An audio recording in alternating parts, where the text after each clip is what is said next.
Stability and alignment. Let's motherfucking talk about it. Hey guys, this is Andy with Mindset Matters More. And this is the second of a series of my Canada trip. But now we're going to start to get into the TED Talk insights that I got. And I got a few of them. So I'm hoping you guys really come along for the ride because the different talks that everybody gave was so amazing.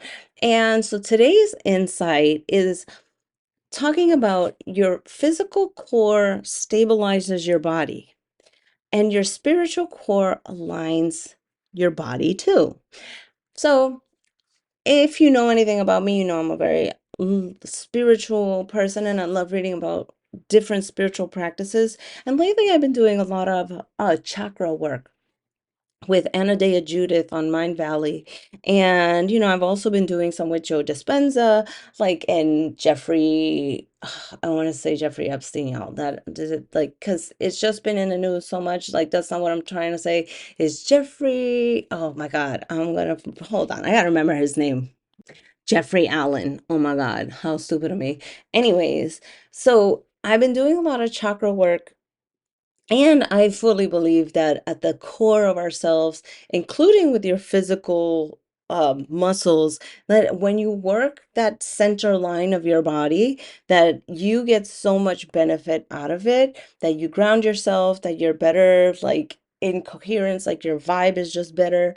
And so if you don't know what chakras are like energy centers that run from your tail of your spine all the way up to the crown of your head and beyond. And each one of them has different definitions, different practices, different facets about them and how they affect your life. I was even reading about some chakra healing with Carolyn Miss. And the belief is that around these like energy centers around on the line of your body, that you can pretty much like pinpoint different traumas in your life, different activities that are going on in your life because they give off a certain frequency. When they're disaligned, then you run into trouble. And so when you're doing energetic work like this, sometimes it has physical components to it. Like a lot of yoga has chakra-centered movements, but also a lot of it is breath work. A lot of it is feeling and just understanding how to move energy throughout your body.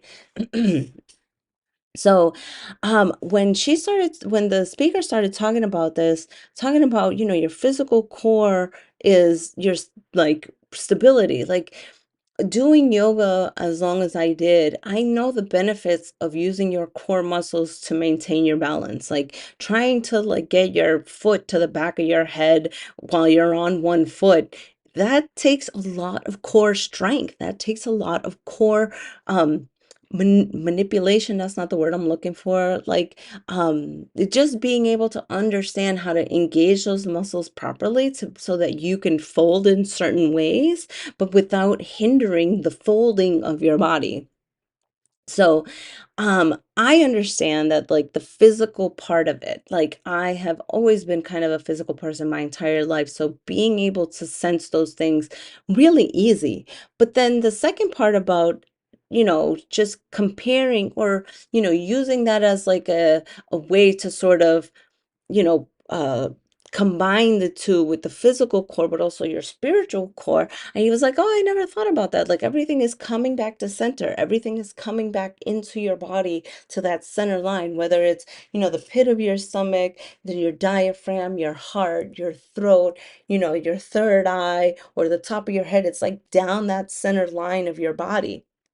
So it's it was interesting to hear her make that connection that, it seems so like duh when you think about it, but there's, unless you point it out to me, I'm kind of a dum-dum. So that was really important insight that I found. So the second insight that I'm going to share with you guys is, and this one to me, you know what? I'm actually going to skip this one. I'm going to save it for the next one because I could talk about lists all freaking day.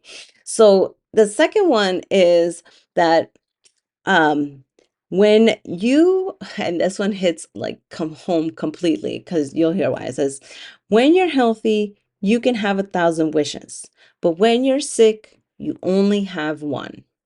And I thought, that is exactly how the fuck I feel. It's like, as my eyes are like watering because I'm trying not to cough to like disturb the talk, as I'm sitting there trying not to sniffle too much so that the person next to me doesn't think that I'm like passing on all these germs to her. Like, I'm sitting there thinking, I just have one wish. I just want to be healthy. I just want to be healthy. I just want my ears to hear again. I just want to be able to breathe. I don't want to have to take this medication. I don't want to have to take these pills. I just want to be able to sleep. Like everything about me was focused, hyper focused, you would say, on getting healthy, on getting healthy. So obviously you can tell why this is like super relevant to me.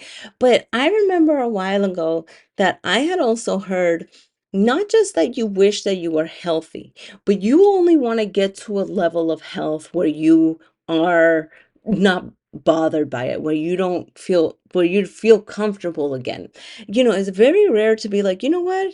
Not only do I want to wish that I'm like healthy, but I also want to be beyond healthy. Like I want to increase my longevity. I want to increase my capacity to build muscle. I want to increase my capacity for endurance, my muscle mass. My like when you are sick, you're not thinking about beyond health. You're thinking about just get to healthy.